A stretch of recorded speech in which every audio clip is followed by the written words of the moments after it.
Well, boys and girls, after a 5-year wait since Doom Eternal, we now have the third installment in the modern Doom franchise, Doom: The Dark Ages.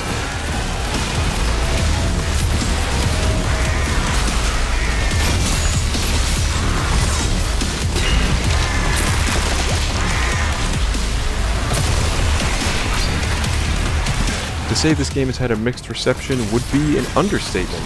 Everything from the story to the soundtrack, the change of pace, the difficulty customization, everything.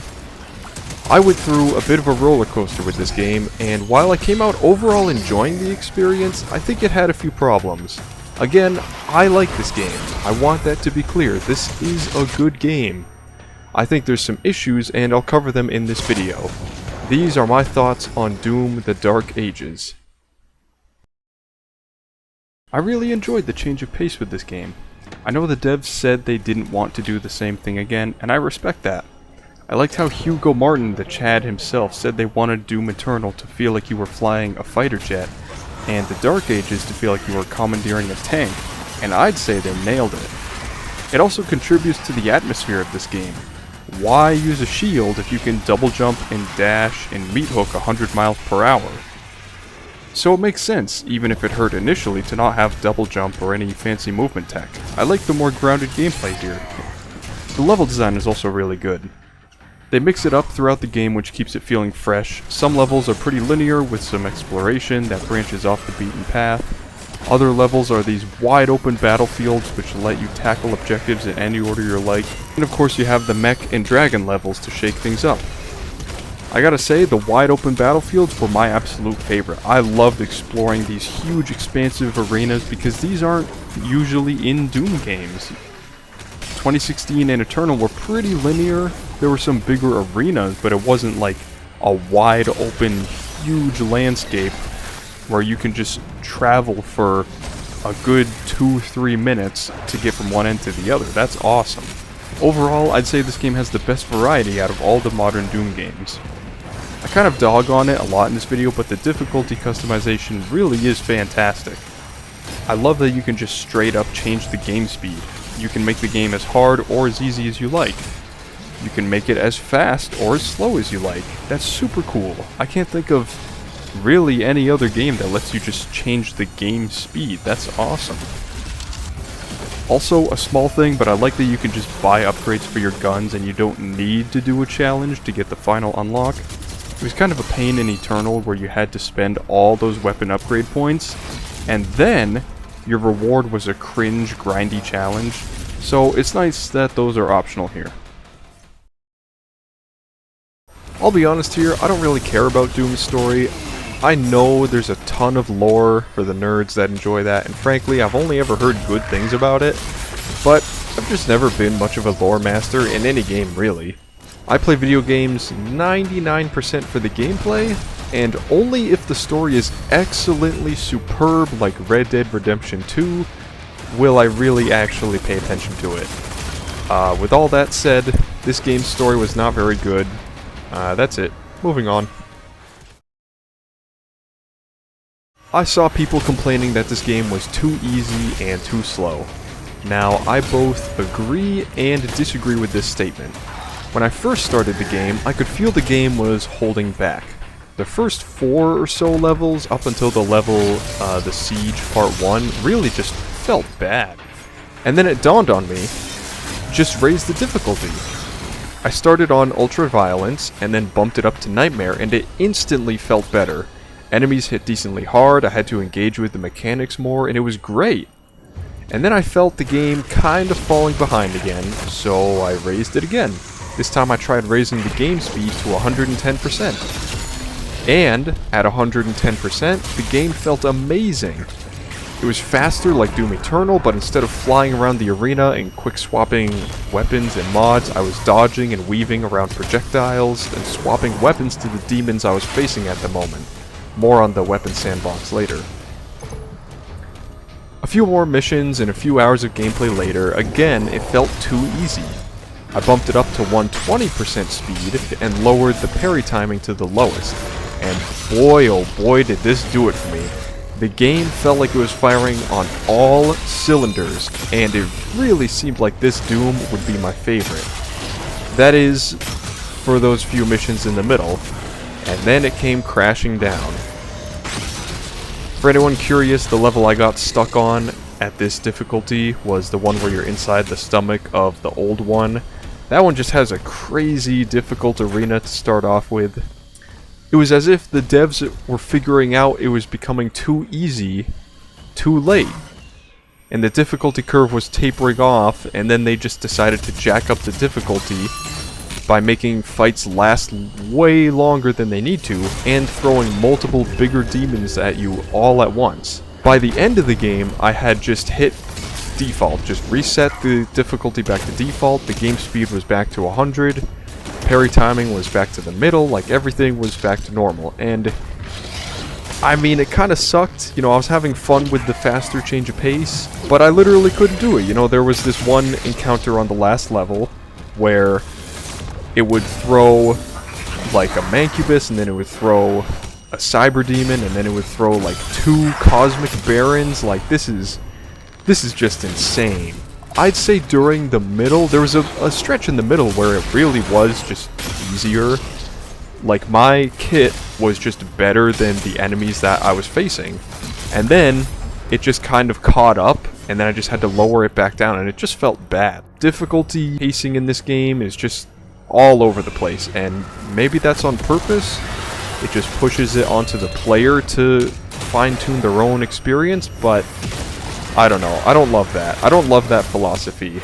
I don't like giving it to the player and saying, you figure it out. Now, with this game taking place in the Dark Ages and being all medieval with armor and shields and stuff, dragons and castles, I think it's actually pretty fitting that we can now parry attacks with our shield. In previous Dooms, literally your only option was to just dodge attacks. Now, when you see a green projectile, you can turn that into an opening in the demon's defenses. The parry system rewards you for good movement and playing aggressively. Doom has always been like this, or at least the newer ones. In Doom 2016 and Eternal, when enemies got really low on health, they would stagger, and you could get a glory kill by punching them, which would make you invincible for a few seconds, give you some health, and give you a moment to catch your breath. On a side note, I never understood why people chose to have the faster glory kills in Doom Eternal. I don't know if that's in Doom 2016. Personally, I need that moment to breathe and think and check my ammo, check my health, my armor, but that's neither here nor there. So, the parry mechanic. As I've just described, it works perfectly with the Doom formula. Encourage the player to play aggressive and stay on the move, right? The problem is that you get no real reward, and I say that with quotation marks, from parrying attacks. Now, what do I mean by this? Because that just sounds insane. Well, when you parry an enemy, nothing inherently happens from that alone. That stands true for bigger enemies and bosses, which is pretty much 75% of the roster in this game. When you parry an enemy, you have to follow it up with something. Now you can get upgrades for your shield that stuns nearby enemies or damage enemies in your current field of view, but that's it. So I mean, parrying alone can do a little work, but it's clearly meant to be a small, supplemental bit of damage or stagger, as opposed to your main source of damage or stagger, which is your guns. And some enemies, like the Cosmic Baron, the Komodo, the Cyber Demon, all require you to parry them. There is no other way to fight these guys. You can't dodge their attacks by running away, you can't block them. If you miss a block and take damage from these guys, since they deal so much damage on the manlier difficulties, you will die instantly. And if you miss a parry and just block their attacks, they will break your shield, which with the Cosmic Baron in particular, attacks so hard and fast that your shield will not be back by the time he attacks again. So you die for missing one parry. Perfect timing is required against these guys all the time. Parrying is an integral and incredibly important skill to have, and I don't like it. It means that every single fight against non-fodder enemies comes down to timing and positioning. Every single fight. requires you to watch out for green projectiles and be at a specific spot at a specific moment to parry it. And if you want to get the most out of this parry gameplay, some guns with certain upgrades reward you for parrying, but not all guns. Because of that fact, I hardly use the super shotgun in this game. A Doom game, and I hardly use the super shotgun. The Impaler gets ammo and damage off parries and shield bashes, so it's just objectively the correct choice when facing a lot of these bigger demons. Same with the rocket launcher. A parry means you get healed off of self-damage for a short time, so that worked well when fighting Komodos and cyber demons. The chain shot gets fully charged off a parry and it deals really good armor damage, so that gets a lot of use against any armor demons, which you'll run into a lot in this game. My point is the parry mechanic really limited my gameplay, and all but required me to switch to 3 of the 12 weapons in this game. Sure, you can use the pulverizer against a Komodo, but you probably want to kill it in this lifetime, right?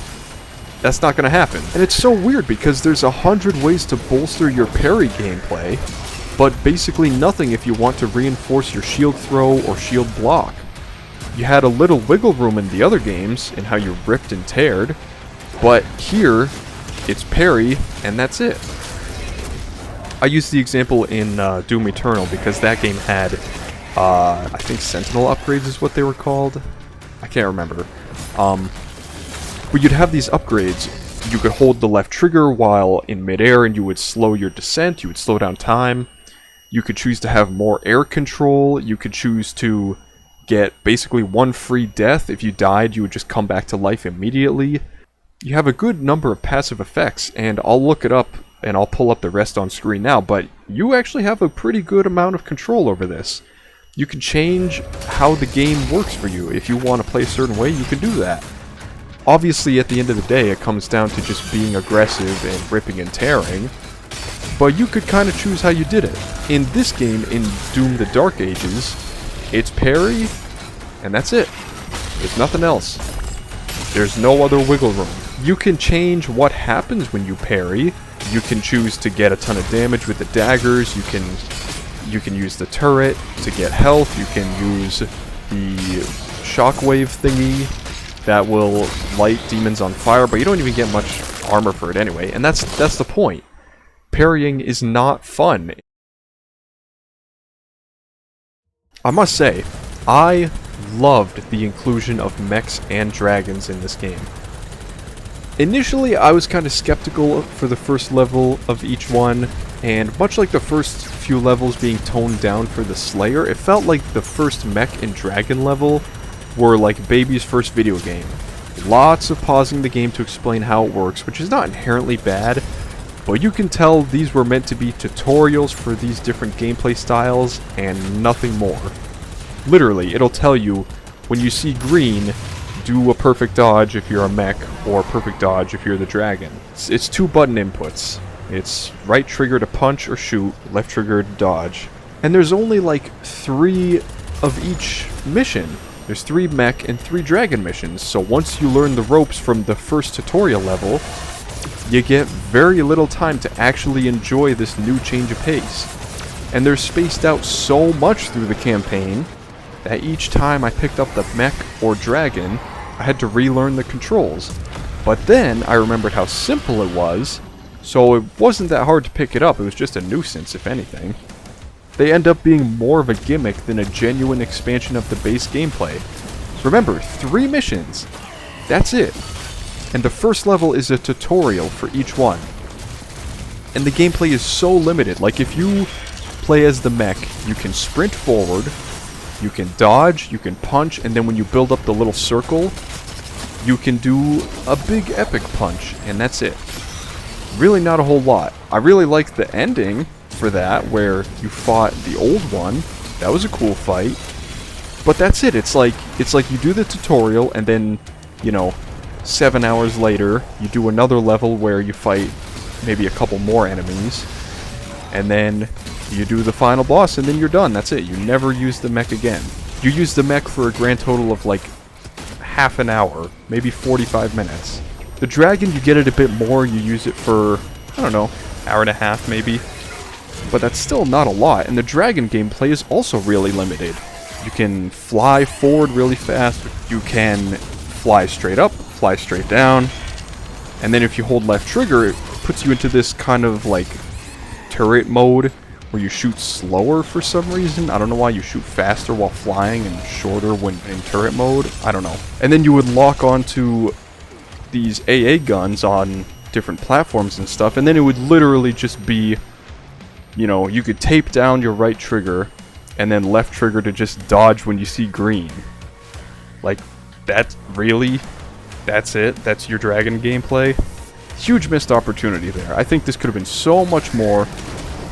I think I think people would have rightly been mad if mech gameplay was like, you know, half the game, and then dragon gameplay was the other half, and then the Slayer got shafted. Maybe they were afraid of that. Maybe they didn't want people to get sick of the mech and the dragon. But it just felt like they put about 5 minutes worth of thought into it. Like, oh, just have them do perfect dodges, whatever. You already have to parry in the main game where you have to time it and stuff. Let's just do some perfect dodging. Good enough. I gotta talk about the soundtrack for this game, and the graphics too, since I couldn't really fit them elsewhere. Doom has always had a fantastic soundtrack by the king himself, Mick Gordon. However, due to events that I will not be covering in this video, he was replaced. I played about 80% of this game on a TV, and unless I had every other sound muted, and the music at 100%, and turned my TV up to 11, I could barely hear the music. It was literally background noise. It sucked. The sound mixing in this game was just not great. I don't know if anyone else had this problem or if it was just me. The music was just background noise. Sometimes it would kick in, you know. I played a little bit of it with headphones, but, you know, I don't think I should have to wear headphones to play it. I even went back and listened to the soundtrack on its own on YouTube, and it really just didn't do it for me. Mick Gordon really did just have that secret sauce that seems to be kind of lost here. I don't mean any disrespect to the new composer. I'm sure he's a swell guy. They're swell people. I don't know if it's multiple people or not. I'm sure they're swell, but not for me. I didn't like it. On a higher note, however, this game is very good looking.